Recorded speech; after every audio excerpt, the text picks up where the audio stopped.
Bombshell claims from a military whistleblower. UFO wreckage recovered by the U.S. kept classified by a secret government program for decades. Tonight, a world television exclusive you will only see on News Nation. Welcome to Elizabeth Vargas Reports, earning your trust every night.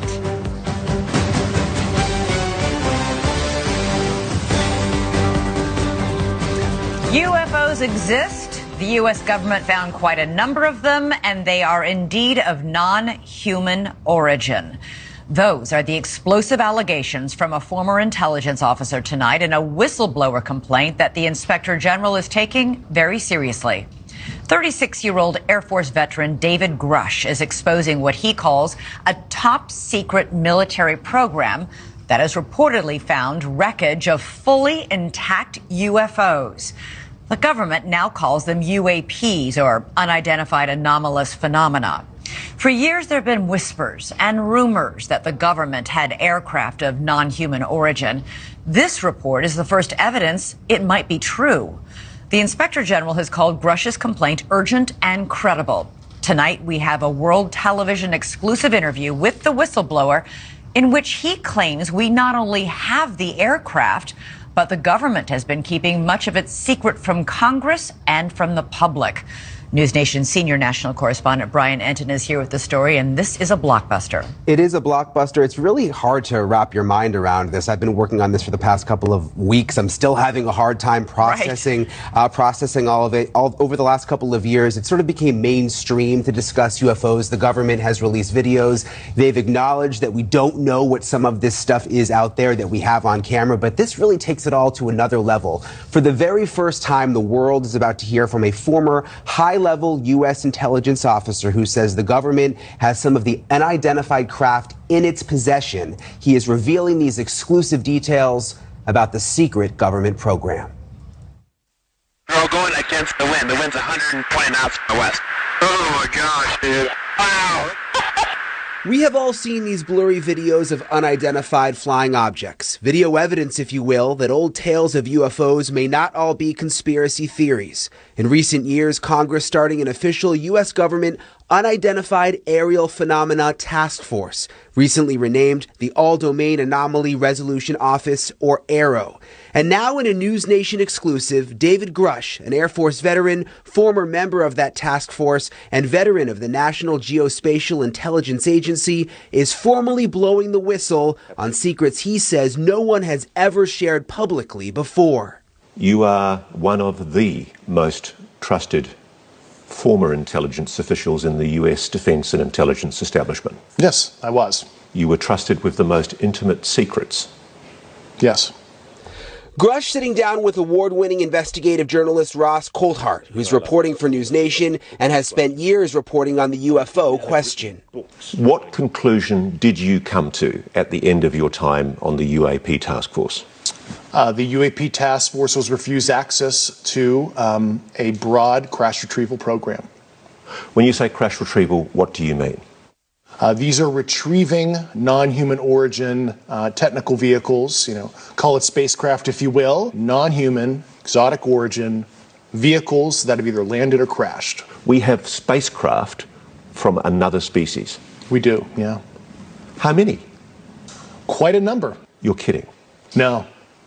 I thought it was totally nuts, and I thought at first I was being deceived. It was a ruse. People started confiding in me. They approached me. I have plenty of current and former senior intelligence officers that came to me, many of which I knew almost my whole career, that confided in me they were a part of a program. They named the program. I've never heard of it. And they told me, based on their oral testimony, and they provided me documents and other proof, that there was, in fact, a program that the UAP task force was not read into. Grush alleges the U.S. government has recovered non-human craft for decades. He's filed a whistleblower complaint saying he gave what he calls the classified proof to Congress and the intelligence community inspector general. News Nation has confirmed David Grush's credentials and resume. We've not seen or verified the alleged proof he says he's provided to investigators. He says he can't show us the proof for national security reasons. He also tells us he's not seen photos of the alleged craft himself, but has talked extensively with other intelligence officials who have. If you're right, if you're telling us the truth, everyone, the entire American public, has been lied to for decades. Yeah, there's a sophisticated disinformation campaign targeting the U.S. populace, which is extremely unethical and immoral. You are saying to the human race, for the first time, an official intelligence representative at a high level from the US government is saying publicly, we are not alone. We're definitely not alone. Absolutely, the data points empirically that we're not alone, yeah. Do we have bodies? Do we have species of Well, non-human? naturally, when you recover something that's either landed or crashed, sometimes you encounter dead pilots. And believe it or not, as fantastical as that sounds, it's true. It's also harder for people to wrap their minds around the concept of a crashed object from somewhere else. It's easier to accept that, yeah, we see things in the sky that we can't explain. Journalist Leslie Kean broke Rush's whistleblower story this morning in the debrief. Ms. Kean's career has been mainstream and credible, having written a series of reports on UFOs in the New York Times dating back to 2017. He has the credentials, but there's no documents that he's handed over. There's no pictures. And as a journalist, you want to see documents, you want to see pictures. Does that raise a red flag? Not at all, Brian. I mean, you mean documents that actually describe the craft? Correct, yeah, like government documents, or to be able to see it for ourselves. Of course, don't we all want that? And the problem with that is all of that information is classified. You know, as we said in the story, everything that Grush told Congress and told the Inspector General of both the IC, the Intelligence Community Inspector General, and the Department of Defense Inspector General, all of that information is classified.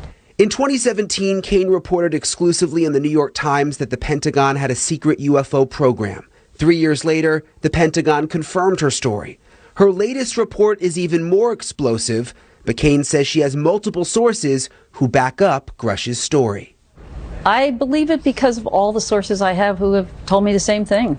So who am I to doubt these very, very high-level people who have been inside these programs for decades, have done their work, and are all telling me the same thing? I mean, I don't think there's some kind of conspiracy among all these people who don't know each other to make something like this up. So I've got to be blunt about this. Yeah. You're not making this up. This is not a lie. No, absolutely not.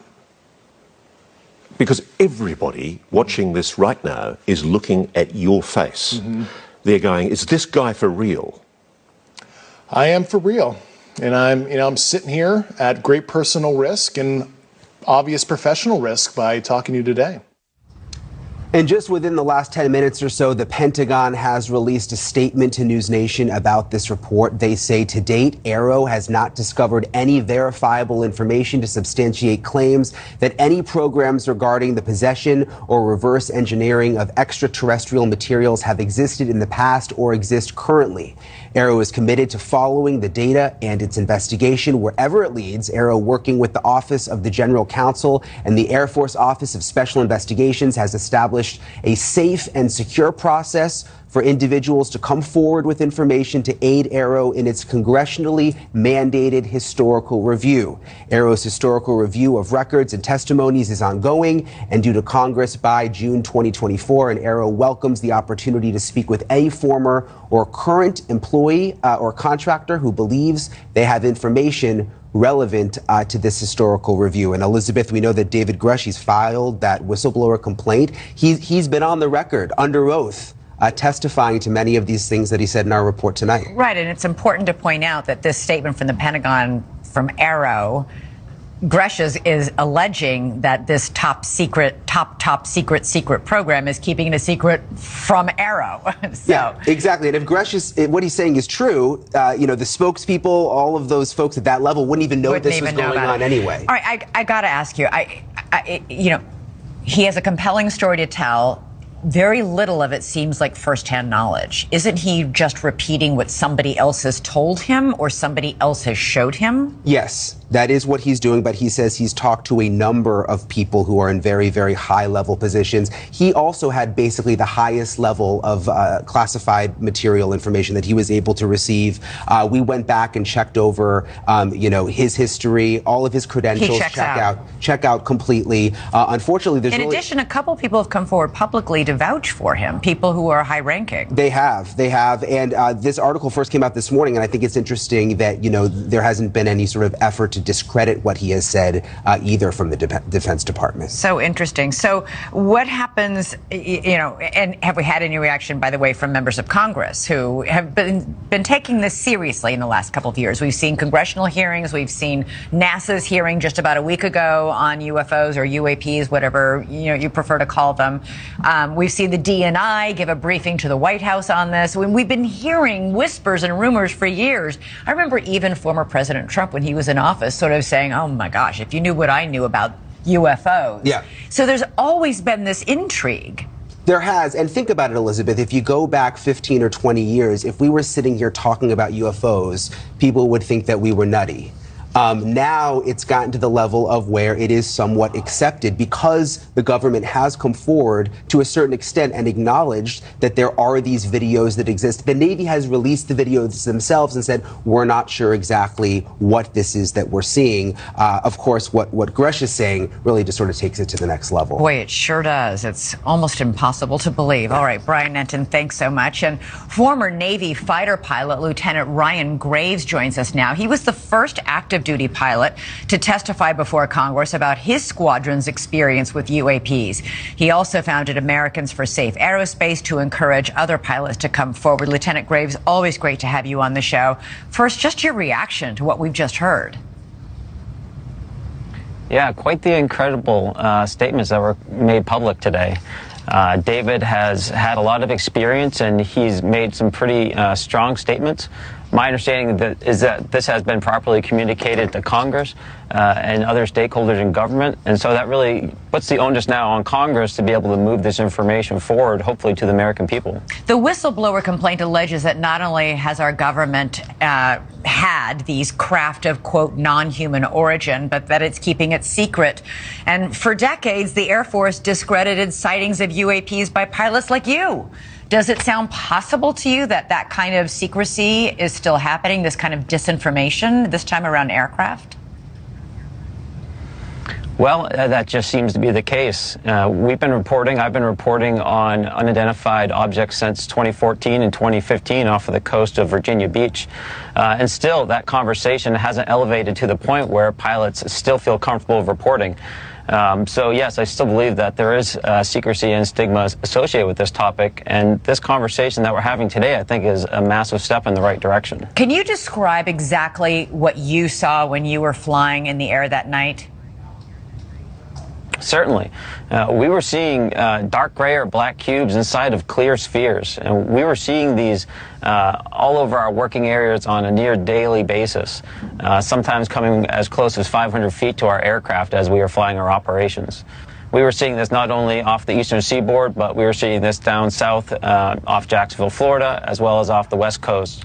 Now, with the All-Domain Anomaly Resolution Office reporting that we're seeing spheres globally that are proceeding from 0 to 2 Mach on a regular basis, we still haven't really figured out what those objects are. And you, largely to your efforts and a few others, and people are now speaking out, pilots are now speaking out. But in general, especially a couple of years ago, but you say even now still to a certain extent, what are pilots told when they come back and say, oh my God, look at what I saw and what I recorded in my cockpit camera? Yeah, a lot of times it doesn't even get to that point, unfortunately, Elizabeth. Pilots aren't taking it back to their companies, to their safety offices and reporting this. Typically what I'm hearing from aircrew that are calling and reporting is that they're seeing objects, they're typically reporting it to air traffic control, and that's really where the conversation ends. There'll be a number of other aircraft that will report the same thing in the same vicinity, but there's no further action taken. But it was a bit disappointing to hear the Go ahead. Hear the FAA chief talk. It was a little disappointing to hear the FAA representative at the latest public meeting that the NASA independent study team had stated that he was only familiar with maybe 4 or 5 reports of UAP from their FAA controllers. I'm personally hearing reports from pilots that they're seeing objects on almost a nightly basis off the northern Pacific as well as northern Atlantic. Almost a nightly and that's basis? Been happening for several months. Yes. Okay, if these non-human craft are in fact flying around the Earth on almost a nightly basis, would it make sense to you that one or more